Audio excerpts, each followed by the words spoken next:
any man that must live to see his vision accomplished, that will produce breakforth, must develop the character that will power the vision. As a vision creates life, it is you that will create a character that is in consonance with the kind of vision you have. What is that character? Number one is the character of discipline, the character of self-bodily discipline. What has finished my time is that a lot want to be great, but the cultivation of their bodily expression would not give them access to the streams of greatness. That is this stream that maketh the city of God glad. Bodily discipline. What you call sex is very wicked. It's a spirit recruited from hell to ruin young people. If you can't handle your body, you can't handle your destiny. Whenever you are careless, the spirit of your destiny will be negotiating your graveyard. It is of necessity that we have control on our body. He that hath no rule over his own spirit is like a city that is broken down, and that city is without wall. An enemy can invade it at any time and plunder the city. Why you have not been able to preserve what God has deposited in you is because of bodily discipline. You don't need to know. It shouldn't be a news to you that the end product of masturbation is death. You say it is pleasure. That is the way that seemeth right unto a man. The end thereof is death. Let me show you the way it goes. One, masturbation will introduce isolation. You can't do it in a place where somebody is around. It introduces isolation. Then from isolation, it introduces depression. As soon as you're done, you become moody and you regret your actions. Then you become depressed. And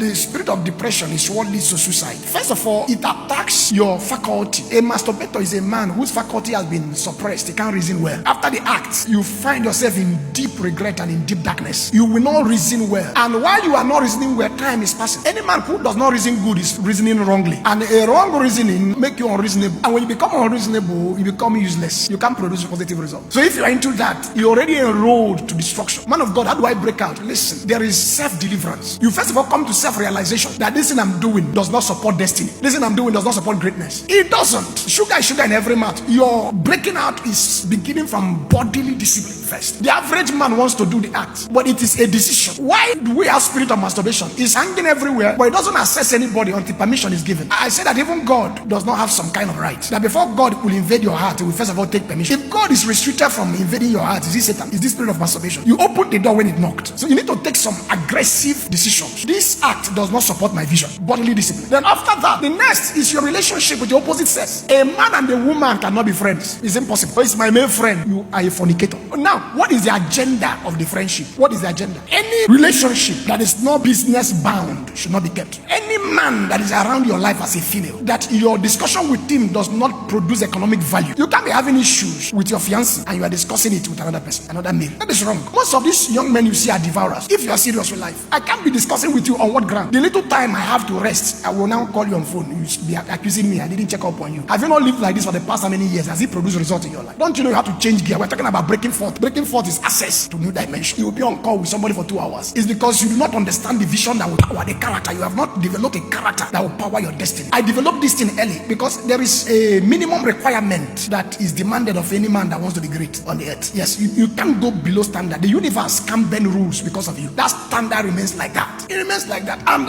how many of you will survive is what I don't know. You have 5 boyfriends. Are you okay? You talk to this one, talk to this one, talk to this one, talk to this one, talk to this one. Then give each of them 1 hour, 30 minutes for in 24 hours. Calculate it. 2 had already taken 3 hours. Another 2, 3 hours. That's how many hours? 7 hours, 30 minutes. Remove 7 hours, 30 minutes from your daily activity. And now add your 8 hours of sleep. Some of you sleep 10 hours, 12 hours. Then you now see that you're not becoming productive. Your life character is not powering the kind of vision you have. You need to cut down on all these things and put yourself in order. Bodily discipline. There's a difference between your job and your work.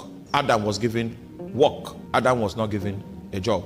Your work pays you rewards. Your job pays you salaries. Your work has eternal implications. Your job has earthly implications. Now, there's nothing wrong with your job, especially if you are using your job to accomplish your work. Your job comes by employment. Your work comes by discovery of purpose. You seek for jobs, but you discover your work. But you see, the system has made you believe that without your job, you cannot exist. Meanwhile, your job is not your purpose. You will not be fulfilled completely in your job, but you'll be fulfilled completely in your work. It is in your work that you find fulfillment. In your job, you have earnings. You will not be judged in eternity according to your job. You'll be judged in eternity according to your work. Do your job, but know the assignment that God has called you to accomplish. every resource, spiritual and physical, that you have in your life must be deployed to see that you accomplish your work.